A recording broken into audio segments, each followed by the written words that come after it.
Hello जाने मन, कैसी हो? जैसे बिन पानी की मछली तड़प रही थी। कब से तुम्हारे फोन का इंतजार कर रही थी मैं। अच्छा सुनो ना, पहना क्या तुमने आज? नेल पेंट लगा रही हूँ। कपड़ों का बाद में बताऊंगी, अभी तक कुछ डिसाइड नहीं किया। कसम से स्वीटी, बहुत दिल कर रहा तुमसे मिलने का, तुम सामने देखने का, छूने का बहुत मन कर रहा। मिलो ना एक बार प्लीज। तो आ जाइए, देर किस बात की है, कर लीजिए अपनी हसरतें पूरी। सच बोल रही हो? मैं अभी आ जाऊंगा, बता रहा हूँ। कहाँ मिलना मुझे बताओ, तुम अभी आता हूँ। रुको, एक फोटो भेजिए सिर्फ तुम्हारे लिए। क्या दिख रही हो स्वीटी तुम? What a smile. कसम से तुम्हारी ये अदाएं किसी दिन जान ले लेंगी मेरी। शर्मा जी, आपका टाइम खत्म होने आया, एक्सटेंड कर लीजिए। सुनो स्वीटी, कल ना मुझे सुबह बहुत अर्जेंट मीटिंग है एक। मैं मतलब तुमसे कल बात करूँ? अरे आपने तो दिल तोड़ दिया, आज सिर्फ 5 मिनट। मन तो नहीं है, पर क्या करूँ, मजबूरी है। अच्छा स्वीटी सुनो, एक किस दो ना मुझे।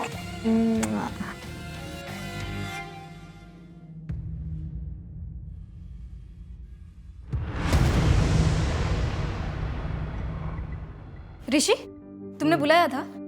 हाँ, तुमने लीव के लिए एप्लीकेशन दिया था ना? हाँ। अप्रूव हो गई। Rishi, Rishi thank you so much, you are such a darling. Rishi, ये सब क्या है? Termination letter? तुम ऐसा कैसे कर सकते हो? मैंने तुम्हें बताया था मेरे घर पे कितनी प्रॉब्लम चल रही है, फिर भी तुमने ऐसा किया। रोहन, प्रॉब्लम सबकी लाइफ में होती है। अभी कंपनी सबकी प्रॉब्लम सुनने बैठेगी तो कंपनी का दिवाला निकल जाएगा यार। ए, क्या बकवास कर रहे हो? हाँ, तुम यहाँ लोगों की छुट्टियां बांटते फिर रहे हो और तुमने मुझे नौकरी से निकाल दिया। मैं तुम्हें छोड़ूंगा नहीं। यार, मैं तुम्हें छोड़ूंगा नहीं ऋषि, मैं तुम्हें छोड़ूंगा नहीं, याद रखना। ये हो गया मेरा सूरज रेडी। ममता जल्दी करो यार, लेट हो रहा है, मंडे ट्रैफिक हो जाएगा। हाँ हाँ, आ गई आ गई आ गई। कैसी लग रही हो? अच्छी लग रही है, बस ममता ये गजरा निकाल दो यार, प्लाजा होटल में सही नहीं रहेगा। सरप्राइज! हैप्पी बर्थडे दीदी। Thank you. हैप्पी बर्थडे भाभी।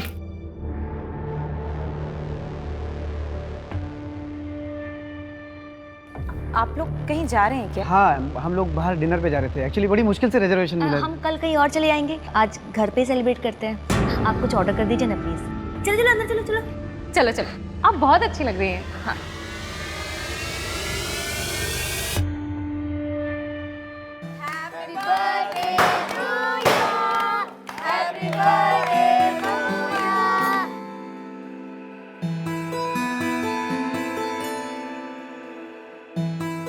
ऋषि, तेरा वो क्रिप्टो करेंसी का रेट कितना बढ़ा? कल तक बढ़ा हुआ था यार, लेकिन आज थोड़ा मार्केट डाउन है। मार्केट है, ऊपर नीचे होता रहता है, लेकिन डिजिटल करेंसी इंडिया का फ्यूचर है। सही है यार। यार श्वेता, स्कूल की फीस इतनी बढ़ गई है, लूट मचा रखी है इन लोगों ने। हाँ यार ममता, सही बोल रही है तू।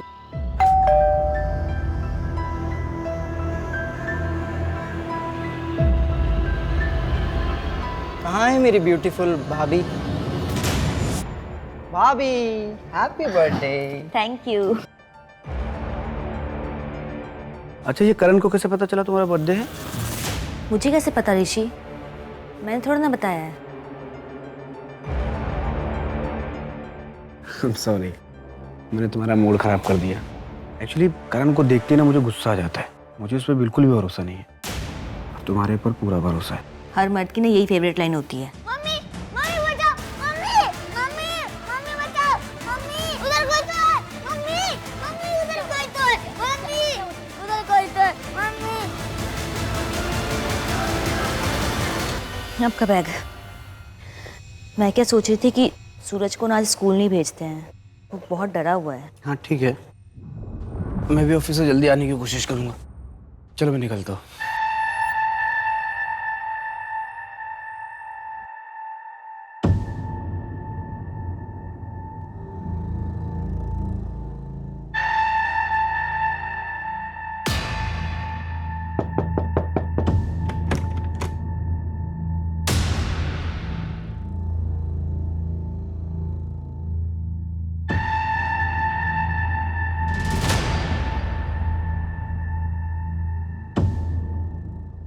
बाय।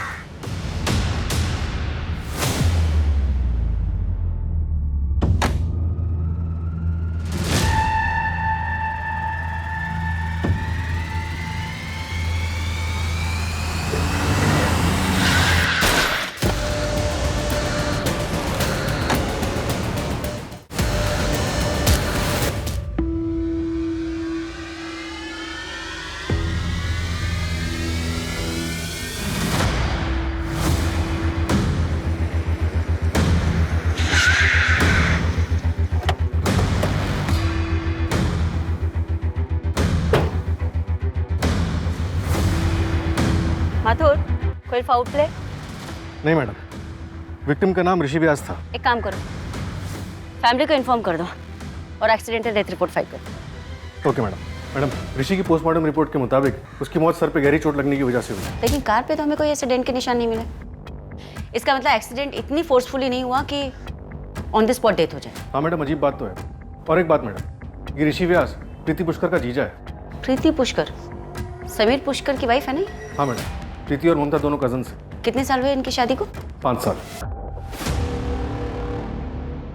भैया 45 तो बहुत ज्यादा है, 35 थे ना, आप 40 लगा। अरे किस बात के 40 रुपए कह रही हो यार प्रीति तुम? 35 रुपए से 1 रुपए ज्यादा नहीं देंगे, लेना तो लो, नहीं तो अपना। अब इतने में नहीं हो पाएगा। तो फिर एक काम करो, अब जाओ। यार प्रीति, ऐसे लोगों ने सर पे नहीं चढ़ाते यार। और तुम ऐसे पैसे बांटती रहोगी तो फिर तो हमने खोल लिया रेस्टोरेंट। समीर, उसकी बीवी बीमार थी। तो हमने ठेका ले रखा है इस बात का। अच्छा ठीक है, तुम गुस्सा मत हो, तुम बैठो, मैं चाय लेकर आती हूँ। सुनो प्रीति, आज शाम को तुम ममता दीदी के यहाँ पे जा रही हो ना? हाँ तो आते हुए ऑटो मत करना, मैं तुम्हें बाइक से पिक करूँगा। ठीक है।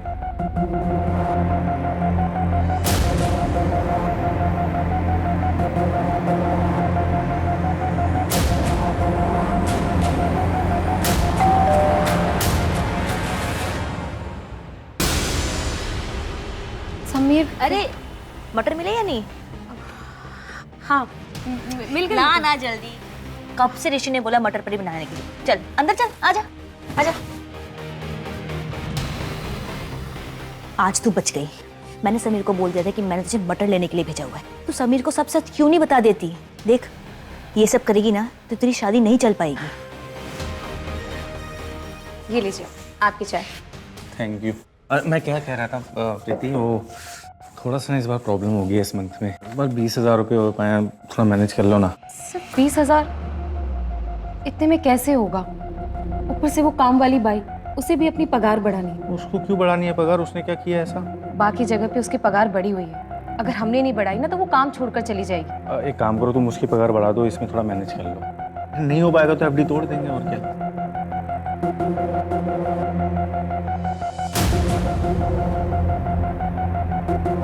समीर, डॉक्टर ने बोला है कि अगर इस बार भी मैं प्रेग्नेंट नहीं हुई तो आईवीएफ कराना पड़ेगा।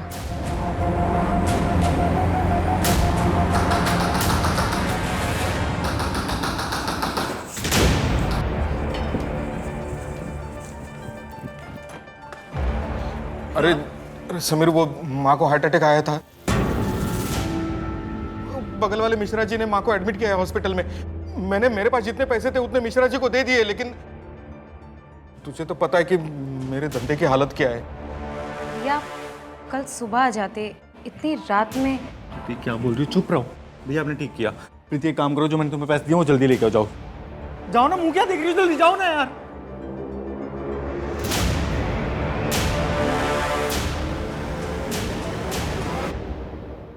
लेकिन तरुण भैया की भी तो कोई जिम्मेदारी बनती है ना, सब कुछ तुम ही क्यों करते हो? समीर, तुम समझते क्यों नहीं हो कि अगर हमें आईवीएफ कराना पड़ा तो बहुत खर्चा आएगा, ऊपर से बच्चा पालने की जिम्मेदारी भी तो होगी। इसलिए अपने आप को दिन रात घिस रहा हूँ ताकि अपने रेस्टोरेंट खोलने का सपना पूरा कर सकूं। मुझे नहीं चाहिए कोई रेस्टोरेंट, ये मेरा सपना कभी नहीं था। समझ में आया तुम्हें? तुम अच्छी कुक हो, इसलिए मैंने रेस्टोरेंट खोलने का फैसला किया था। हाँ, ये फैसला तुम्हारा था। मुझसे पूछा तुमने? मुझे नहीं बनना कोई शेफ, समझ में आया?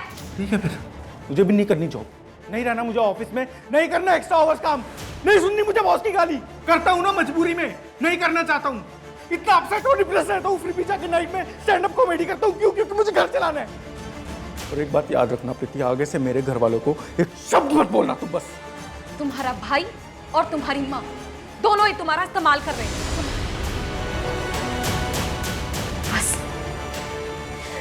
यही कर सकते हो तुम। ये जिस घर में तुम रह रहे हो ना, मेरे पापा का दिलाया हुआ है, वरना तुम्हारे पास तो रहने के लिए घर भी नहीं था। लूजर हो तुम, ना मुझे बच्चा दे सके, ना ही लाइफ में कुछ कर सके। चले क्यों नहीं जाते मेरी लाइफ से तुम?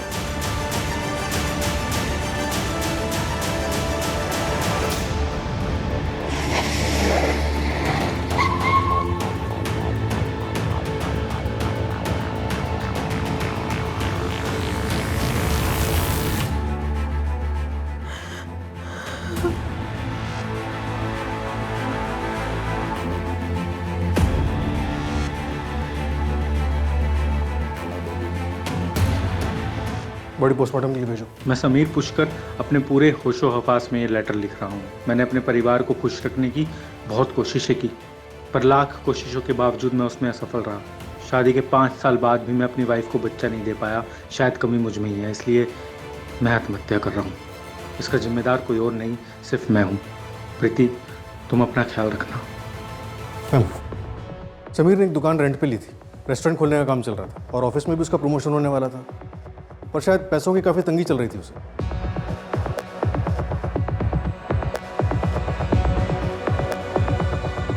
प्रीति, मैं तुम्हारी हालत समझ सकती हूँ, लेकिन हमें इस सुसाइड लेटर से मैच करने के लिए समीर के हाथों लिखा हुआ कोई भी किताब, अकाउंट बुक, कुछ भी जिसमें वो कुछ लिखता हो, ऐसा कुछ मिल सकता है? समीर की एक डायरी है जिसमें वो अपने स्टैंड अप कॉमेडी की स्क्रिप्ट लिखता था। प्लीज।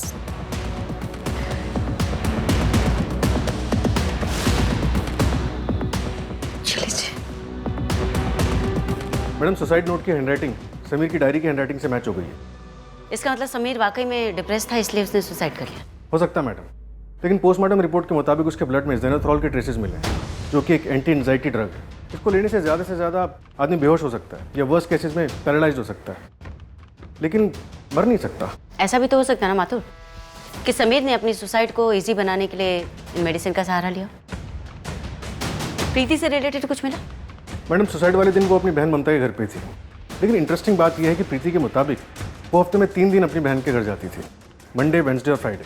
लेकिन उसके कॉल रिकॉर्ड चेक करने पे पता चला कि वो कल के अलावा अपनी बहन के घर थी ही नहीं। तो ये प्रीति झूठ बोलकर जाती कहाँ थी? उसकी call location main market area की है। एक काम करो माथुर, मार्केट में उसकी फोटो घुमाओ, अगर वो रेगुलर थी तो किसी ने तो देखा ही हो। Okay madam. इससे पहले आप कोई भी उल्टी सीधी बात सोचें, मैं आपको पूरी सच्चाई बता देती हूँ। मंडे, वेडनेसडे और फ्राइडे मेरे लॉ क्लासेस होते हैं। ये मनीष है, मेरा फ्रेंड, लॉ क्लासेस में मेरे साथ ही पढ़ता है। आप चाहे तो मेरी क्लासेस के नंबर ले सकती हैं, वहाँ जाकर आप तसल्ली कर सकती हैं। तो तुम अपने पति समीर को झूठ क्यों बोलती थी? क्योंकि वो नहीं चाहते थे कि मैं लॉ करूं। वो मुझे अपने रेस्टोरेंट में शेफ बनाना चाहते थे, लेकिन मुझे लॉ करना था। मैं उन्हें हर्ट भी नहीं करना चाहती थी। मैम, आपके और कोई सवाल है तो आप मुझसे डायरेक्टली पूछ सकती हैं। ठीक है, तो डायरेक्टली ही पूछ लेती हूँ। कहीं ऐसा तो नहीं कि तुमने अपने पति समीर को मार दिया और उसकी मौत को सुसाइड का नाम देने की कोशिश कर रही है? ये क्या बोल रही हैं मैम आप? मैं अपने पति से बहुत प्यार करती हूँ। वो डिप्रेस थे, इसलिए उन्होंने सुसाइड किया। मुझे छोड़। माथुर, जहाँ पर हमें ऋषि की कार मिली वो उसका रेगुलर रूट नहीं था, तो फिर वो वहाँ क्यों गया होगा? पता कर रहे हैं मैडम, लेकिन एक बात पता चली, ऑफिस के बाद ऋषि मेन मार्केट एरिया में रुका था, जो उसके घर के रास्ते में पड़ता है। चलो मान लेते हैं शायद किसी से मिलने गया हो, पर किससे? कॉल रिकॉर्ड्स में तो कुछ नहीं मिला। शायद ऑफिस के लैंडलाइन से कॉल किया, डिटेल्स मंगवाई हैं। उसके ऑफिस में कुछ मिला? एक एक्स एम्प्लॉई रोहन, ऋषि की रिपोर्ट की वजह से रोहन को 3 महीने पहले टर्मिनेट किया गया था। दोनों का झगड़ा भी हुआ था। ए, क्या बकवास कर रहे हो? तुमने मुझे नौकरी से निकाल दिया, इसलिए मैं ऋषि को मार दूंगा। कुछ भी बोल रहे हैं आप लोग। 3 महीने हो गए तुम्हें टर्मिनेट हुए। उसके बाद तुमने कई इंटरव्यूज दिए, लेकिन तुम्हें जॉब नहीं मिली। इसका जिम्मेदार तुम कहीं ना कहीं ऋषि को ही मानते होंगे। आप लोगों को नहीं लगता? मुझसे ज्यादा श्रुति के पास रीजन था। Rishi, thank you so much, you are such a darling. Madam, Rishi के मोबाइल से ऑनलाइन वीकली पैसे ट्रांसफर हो रहे थे सपना माथुर को। सपना माथुर? और हादसे वाले दिन ऋषि सपना माथुर से ही मिलने गया था मार्केट एरिया में। मैं साइकेट्रिस्ट हूँ। ऋषि के बेटे सूरज का ट्रीटमेंट कर रही हूँ। उसको नाइट टेरेस आते हैं। मम्मी उधर कोई तो। बेटा कोई नहीं, पापा है ना यहाँ पे। कब से? पिछले 6 महीने से।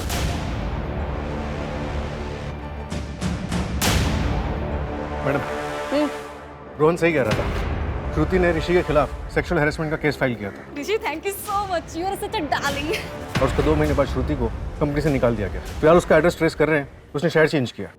मैडम एक बात है, प्रीति की शादी कर ली मैडम। गुड, लाइफ में मूव ऑन हो गई। लेकिन मैडम उसने मनीष से शादी की। ये मनीष है, मेरा फ्रेंड। ऑफ कोर्स मैम, मैं ऋषि के साथ ही काम करता था।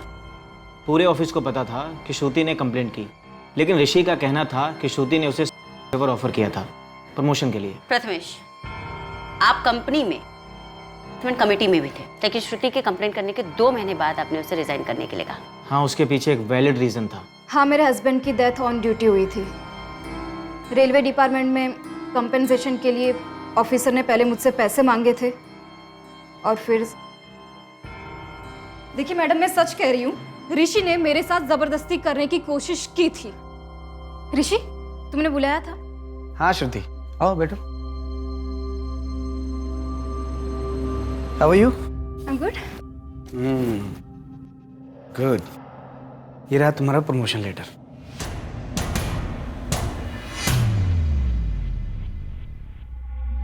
ऋषि, Rishi thank you so much, you are such a darling. Thank you. तुम डिजर्व करती हो और उम्मीद करता हूँ कि तुम मुझे खुश करने में कोई कमी नहीं छोड़ोगी। What the hell? क्या बदतमीजी है ये? अरे इसी के लिए तो तुमको इतना बड़ा प्रमोशन दिया। और बाय द वे, सिग्नल तो तुमने ही दिया था। ऋषि, यस, ये सच्चा डार्लिंग। दिमाग खराब है तुम्हारा? देखो श्रुति, तुम्हारे पास 2 ऑप्शन हैं। या तो तुम ये केस कंटिन्यू करो या फिर खुद रिजाइन दे दो। और इस बात का ध्यान रखना, अगर ये तुम केस कंटिन्यू करोगी तो तुम्हारे उस रेलवे डिपार्टमेंट वाले केस पर भी असर होगा। वहाँ नहीं समझेंगे कि कई बार हेरेसमेंट हो सकता है। हम समझ रहे हैं। तो घबरा क्यों रहे हो? ऋषि तो ये डिजर्व करता ही था, और एक्सीडेंट हुआ है तो इन्वेस्टिगेट तो होगा ही। मैडम, मैं कॉल करती हूँ बेटा। मैडम एक इंटरेस्टिंग बात पता चली। प्रीति फिलहाल एक लॉ फर्म में इन्वेस्टिगेटिंग फॉरेंसिक ऑफिसर की पोस्ट पे काम कर रही है। फॉरेंसिक? यस मैडम, उसने अपने मास्टर्स फॉरेंसिक साइंस में किए थे और उसके बाद लॉ किया। इससे ऋषि के बारे में कोई और इन्फॉर्मेशन? नहीं मैडम, अभी तक कुछ सामने नहीं आया। सूरज, अब तो तेरे पापा मर गए, अब तेरी स्कूल की फीस और ट्यूशन की फीस कौन भरेगा? मम्मी है ना, वो काम करेगी। अच्छा चल, मेरा घर आ गया, ठीक है, बाय बाय।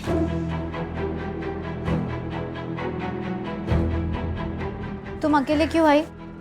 कहा था ना मैं आऊंगी लेने। सूरज था मेरे साथ, टीचर को कोई बाहर जाना था, मैं अकेली कहाँ वेट करती। अच्छा सुनो, फ्रिज में खाना रखा है, खा लेना।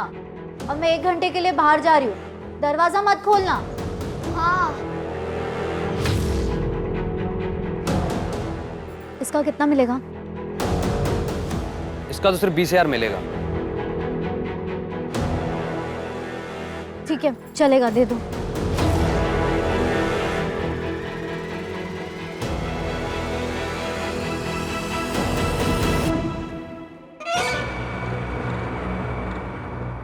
ये लो, 20,000 है। इतने में तो खुद ही कर ले। अच्छा सुनो, प्लीज एक बार मुझे अपने बॉस से मिलवा दो प्लीज। वो किसी से नहीं मिलते। सिर्फ एक बार, प्लीज प्लीज। ठीक है, सोमवार 3 बजे यहीं पर। ये देखिए मैडम, ये ब्लड मार्क्स है। इसका मतलब एक्सीडेंट नहीं, अटैक हुआ है।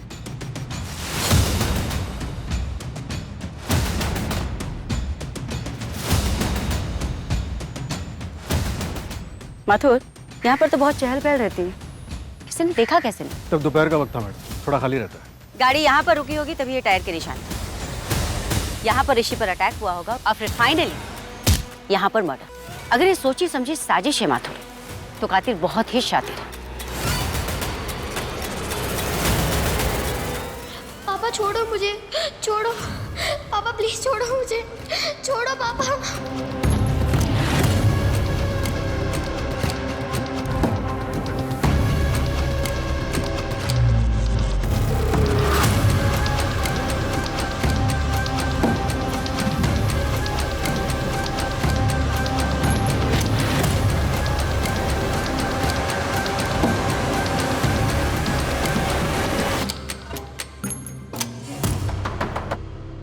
क्यों ठोक रहा है? हार्दिक, कौन है ये? तुमने क्या किया इसके साथ? वो इसको मार देता था।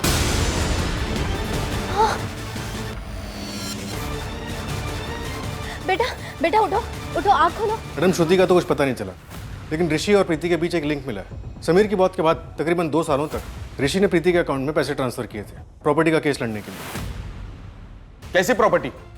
मेरे भाई के चिता की आग अभी तक ठंडी भी नहीं हुई और तू अपने आशिक के साथ गुलछर्रे उड़ा रही है। याद रखना, मेरी प्रॉपर्टी में से तुझे एक ढेला भी नहीं दूंगा मैं। सब कुछ हमारा खरीदा हुआ है, हर चीज में समीर के पैसे लगे। अब आज वो नहीं है तो आप हर चीज हड़पना चाहते हैं? ये मैं होने नहीं दूंगी, कोर्ट तक घसीटूंगी आपको।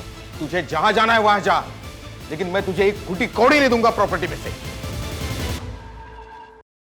प्रीति, कोर्ट केस लड़ने में मैं तुम्हारी हेल्प कर सकता हूँ, लेकिन केस सेटल होने तक तुम शादी नहीं कर सकती।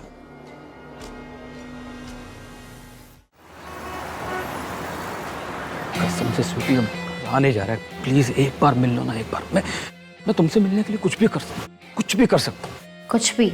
हाँ, मैं 3 गुना पैसे दूंगा। एक बार मेरी हो जाओ, 30,000 दूंगा। अच्छा, 50,000? डन। होटल ब्लू में। ठीक है, परसों रात में 10 बजे मिलो।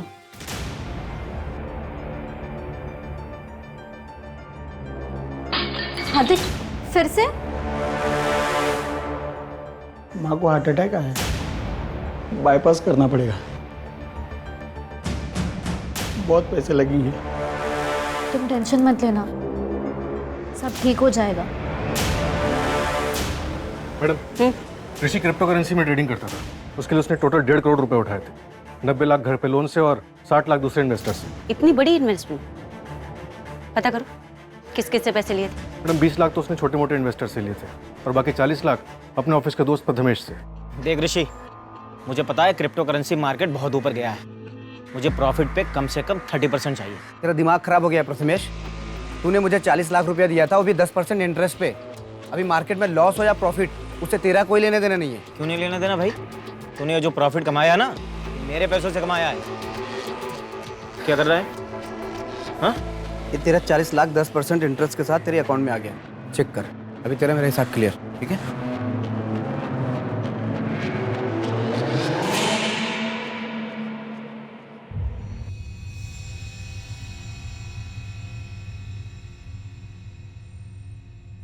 दीदी, क्लेम कब सेटल होगा?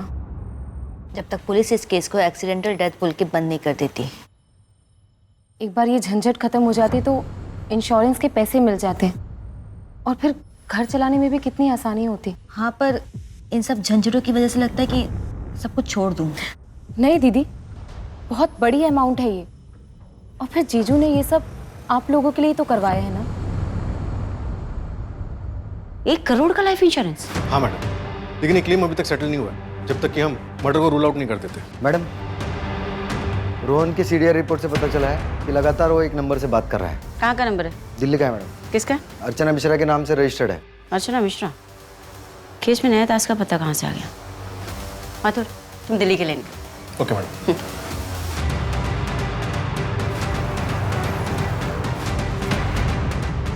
श्रुति जी, आप कौन? अर्चना मिश्रा कौन है? मेरी बड़ी बहन है। पर बात क्या है? हाँ, मैं रोहन के कांटेक्ट में थी, दोस्त है मेरा, पर इसका मतलब ये नहीं कि हम दोनों ने मिलकर ऋषि को मार दिया है। मैंने आपसे ये तो नहीं पूछा। तो पूछेंगी। अब दिल्ली से मुझे यहाँ पे गोलगप्पे खाने के लिए तो बुलाया नहीं होगा। बहुत स्मार्ट है, तो सच भी खुद ही बता दीजिए। सच ये है कि मैंने कुछ नहीं किया, मैं सिर्फ ऋषि की लाइफ हेल बनाना चाहती थी, इसलिए रेजिग्नेशन देने के बाद मैं उसकी वाइफ को मिलने गई थी जब ऋषि आउट ऑफ स्टेशन था कॉन्फ्रेंस के लिए।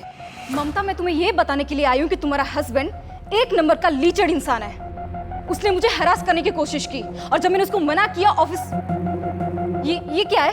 ये किसने किया? क्या चाहिए आपको? आप ये बताइए। ऋषि ने किया ना ये? साला कमीना, तुम्हारे साथ भी? देखिए, आप जो भी हैं मेरे पति के बारे में उल्टा सीधा मत बोलिए प्लीज। ममता, तुम कैसी औरत हो? जिससे मार खाती हो उसी की पूजा करती हो। छोड़ दो उसे। अपनी बकवास बंद करो एंड प्लीज दोबारा यहाँ मत आना, प्लीज।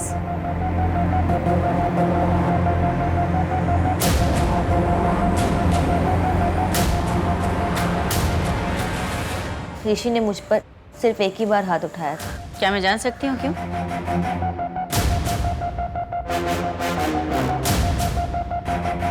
कॉफी। थैंक यू भाभी। अच्छा, तो मेरे पीठ पीछे सूरज की पढ़ाई के नाम पे ये सब चल रहा है घर में। चलता हूँ। कैसी बातें कर रहे हो तुम? भाभी बोलता है वो मुझे। क्या ऋषि ने कभी सूरज पर भी हाथ उठाया था? नहीं मैम, ऋषि एक बहुत अच्छे पिता थे। उस दिन वो नशे की हालत में थे, इसलिए उनसे गलती हो गई थी। वो बहुत शर्मिंदा थे। श्रुति ने तो आज मुझे फंसा ही दिया था।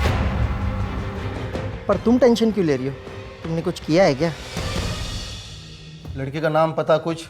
नहीं सर, रूम तो इन्होंने ही बुक कराया था। बोले थे गेस्ट आएंगे, इसलिए लड़की की डिटेल्स नहीं लिए। चेहरा तो देखा होगा उसका? नहीं सर, मुंह पर उसने कपड़ा बांध कर रखा था और जाते वक्त कब गई पता भी नहीं चला। लेकिन उस लड़की के पीठ पे सिगरेट से जलता है वैसा निशान था।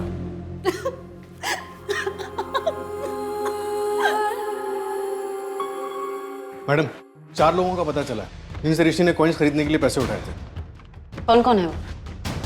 पुनीत राठौड़ जो उसके कॉलेज का दोस्त है, ऋषि का पड़ोसी पंकज और उसके दूर के 2 कजन हार्दिक और गणेश। एक काम करते हैं, सबसे पूछताछ शुरू करते हैं। Okay madam. माथुर, मुझे एक डिटेल्स लिखवा के दो। Yes madam.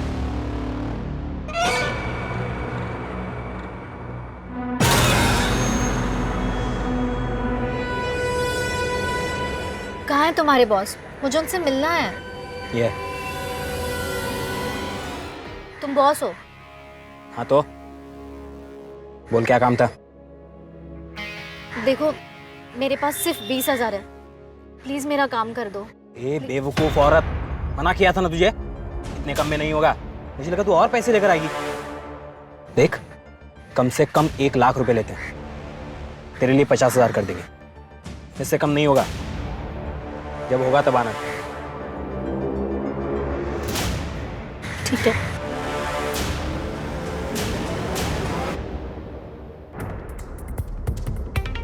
माथुर, ऋषि ने जिन 4 लोगों से पैसे लिए थे उसमें से तीसरा बंदा है ना? हाँ मैडम, हार्दिक नाम है इसका और चौथा है गणेश। फिलहाल वो नागपुर में है, वहाँ के लोकल पुलिस को इन्फॉर्म कर दिया, वो लोग पूछताछ करेंगे। जी, हार्दिक पांडे का घर यही है? हाँ, हार्दिक मेरे हस्बैंड है। बुलाइए उन्हें। ऋषि व्यास मर्डर केस को लेकर उनसे कुछ पूछताछ करनी है। लेकिन हार्दिक का तो 20 तारीख को किडनैप हो गया है।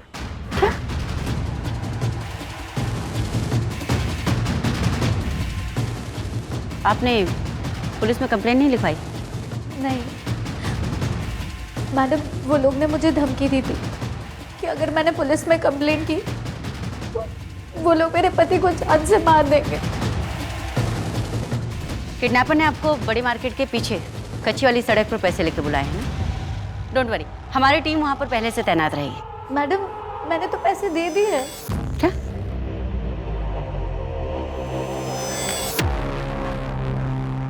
वो लोग आज मेरे पति हार्दिक को छोड़ने वाले थे, लेकिन वो अब तक घर नहीं आए। माथुर, लोकल पुलिस स्टेशन को इस केस के बारे में अपडेट करो। Okay madam.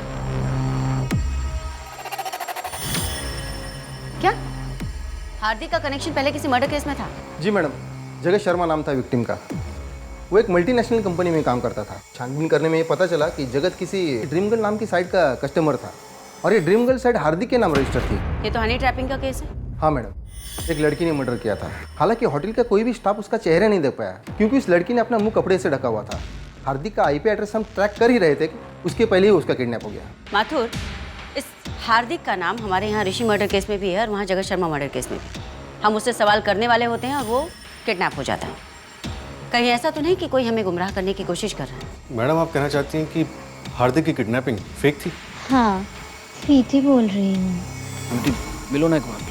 1 मिनट का 500 और मिलने का 15,000, और वो भी सिर्फ आपके लिए। अभी आ जाऊंगा, बता रहा हूँ। कहाँ मिलना मुझे बताओ तुम, अभी आता हूँ।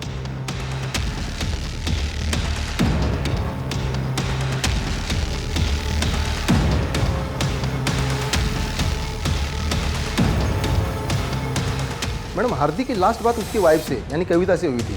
उस वक्त तो ऑफिस में ही था और ऑफिस से घर लौटते हुए वो किडनैप हो गया। उसके ऑफिस से घर के बीच रास्ते में जितने भी सीसीटीवी कैमराज है वो सब मैं खंगालता हूँ, शायद कुछ हाथ लग जाए। Thank you Joshi. Thank you. Mathur, इस हार्दिक और कविता की बेटी साक्षी, हार्दिक और कविता की अपनी बेटी नहीं। हार्दिक ने साक्षी को उसके बाप से 2 साल पहले रेस्क्यू करवाया था। उसके बाद हार्दिक और कविता ने साक्षी को लीगली अडॉप्ट कर लिया। सर, ये जो आपने डिटेल्स मांगी थी,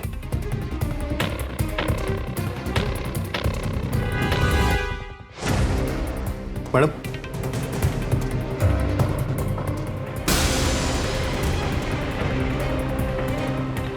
माथुर, जब कोई क्रिमिनल लंबे समय तक पकड़ा नहीं जाता ना, तो उसे अहंकार हो जाता है और अपने उस अहंकार के चलते वो गलतियां कर बैठता है।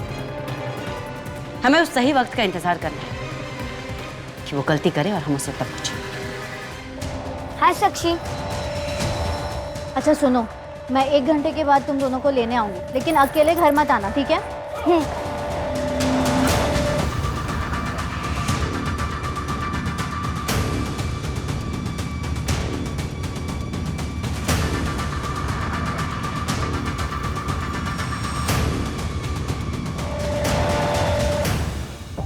माथुर, मालती, प्रीति की माँ, समीर पुष्कर, प्रीति का हस्बैंड, पंकज ठाकुर, प्रीति का कजिन, संतोष मिश्रा, प्रीति के कजिन का देवर, ऋषि व्यास, प्रीति का जीजा, पीयूष, प्रीति का कजिन, एंड हार्दिक पांडे, ऋषि का कजिन। माथुर, कहीं ना कहीं ये सारे लोग एक दूसरे से जुड़े हुए, एक ही फैमिली के। मैडम, ये संतोष और पीयूष, इन दोनों की डेथ नेचुरल नहीं हुई थी। इसका सीधा सा मतलब है कि इसकी प्लानिंग बड़ी ही सटीक तरीके से की गई। लेकिन इन लोगों में कॉमन तो कुछ भी नहीं। मोटिव क्या हो सकता है? माथुर, मुझे मेडिकल बोर्ड का नंबर लाकर। मालती के अलावा ये सभी लोग अपने पीछे अपनी पत्नी को छोड़कर गए और इनकी पत्नियों ने अपने आसपास के क्लिनिक में कभी ना कभी अपने मारपीट के घाव का इलाज करवाया। तो क्या मैडम इन सबकी पत्नियों ने इनको मारा होगा? नहीं, एक काम करो माथुर, मुझे कुछ केसेस की फाइल्स चाहिए, उनकी बैकग्राउंड हिस्ट्री भी। इन सभी विक्टिम्स के घर वालों के बैंक स्टेटमेंट निकलवाओ, उनकी डेथ के आसपास के। और मुझे कविता की बेटी साक्षी से भी बात करनी। साक्षी, कुछ बोलो बेटा। अच्छा, डोंट क्राई, डोंट क्राई। मैंने उन्हें पापा समझा था, लेकिन वो मेरे साथ गंदा काम कर रहे थे और माँ को भी किसी और आदमी के पास भेजते थे। साक्षी, ओके ओके, गुड।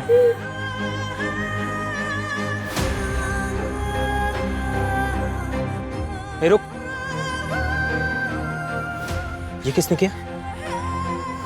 माँ को हार्ट अटैक है, बाईपास करना पड़ेगा, बहुत पैसे लगेंगे। तुम टेंशन मत लेना, सब ठीक हो जाएगा। 1 मिनट का 500 और मिलने का 15,000, और वो भी सिर्फ आपके लिए। अच्छा, 50,000? ओके।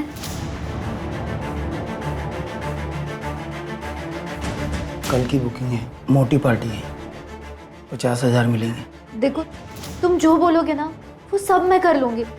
प्लीज प्लीज ये सब मत कराओ। ए, चुप।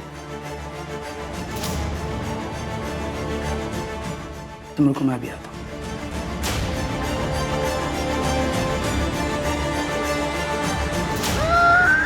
तू मुझे सिखाएगी? चल चल चल। प्लीज छोड़ो, आते खोलो दरवाजा।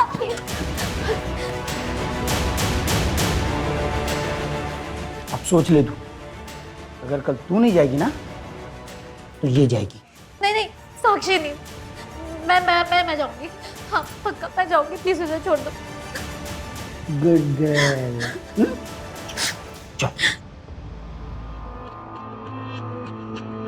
हेलो, मैं स्वीटी, और आप? संजू, आपकी आवाज बहुत प्यारी है, आपसे मिलना चाहता हूँ। अरे इतनी जल्दी? पहले थोड़ी दोस्ती तो कर लो। तो दोस्ती के लिए कितने पैसे खर्च करने होंगे? अच्छी चीज कीमती होती है संजू। और हर कीमती चीज कैद में रखी जाती है। तुम्हारी बेटी साक्षी से बात हुई? तुम जगत से मिलने गई थी, जगत को तुमने मारा, तो फिर हार्दिक की सुपारी क्यों दी? उसे भी मार ही देती। वो मैं हार्दिक के ब्लैकमेल करने की वजह से गई थी। सोचा था उसे मार डालूंगी और पैसे दूंगी, पर मैं हार्दिक को मारने की हिम्मत नहीं जुटा पाई, इसलिए मैंने सुपारी दी थी। किसको दी थी उसकी सुपारी? ये किसने किया?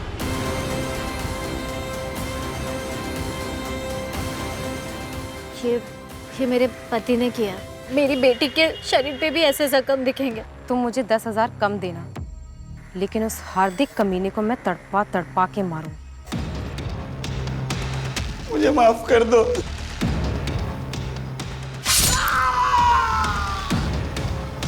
ड्रीम गर्ल की साइट तुम चलाती थी? हार्दिक के मरने के बाद वो साइट मैं चलाती थी। क्यों मारा समीर को? मैम, समीर ने सुसाइड किया था। ये लेटर जो समीर ने अपनी छुट्टी के लिए अपनी कंपनी को लिखा था, उसकी ओरिजिनल हैंडराइटिंग, ये उसका सुसाइड नोट, ये डायरी, दोनों की हैंडराइटिंग एक दूसरे से मैच करती है।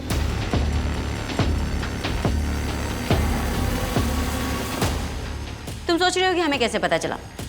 तुम्हारे हाथों लिखा गया महानगर पालिका के लिए लेटर, यानी कि तुम्हारी ओरिजिनल हैंडराइटिंग, जो सुसाइड नोट और इस डायरी से मैच करती है, जिसे तुमने समीर की डायरी बताई थी।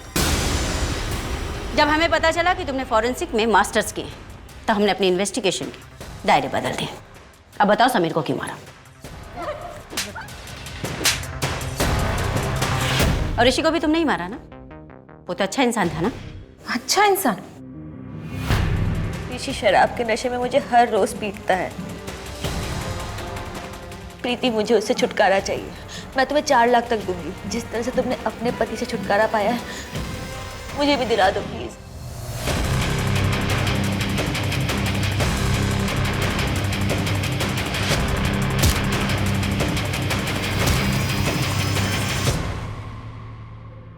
ऋषि के लिए हम श्योर नहीं थे, अच्छा हुआ तुमने खुद ही कन्फेस कर दिया। Suicide, poison, fake kidnapping, accident और फिर मर्डर। इतनी सब प्लानिंग क्यों? किस लिए? हमें गुमराह करने के लिए या पैसे के लिए? पैसे और सेटिस्फेक्शन दोनों के लिए।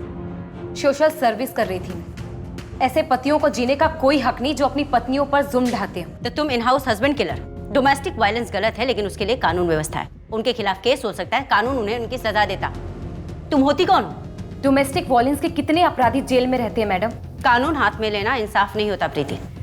तुम्हारा हस्बैंड भी क्रिमिनल था और तुम भी क्रिमिनल हो। तुम दोनों के सिर्फ जुर्म अलग है। बाकी के 6 विक्टिम्स को भी तुम दोनों ने ही मारा ना? और कितने मर्डर्स किए तुम दोनों ने? तुम एक मासूम औरत थी, डोमेस्टिक वायलेंस की शिकार, लेकिन आज देखो अपने आप को, तुम एक खूंखार अपराधी बन चुकी हो।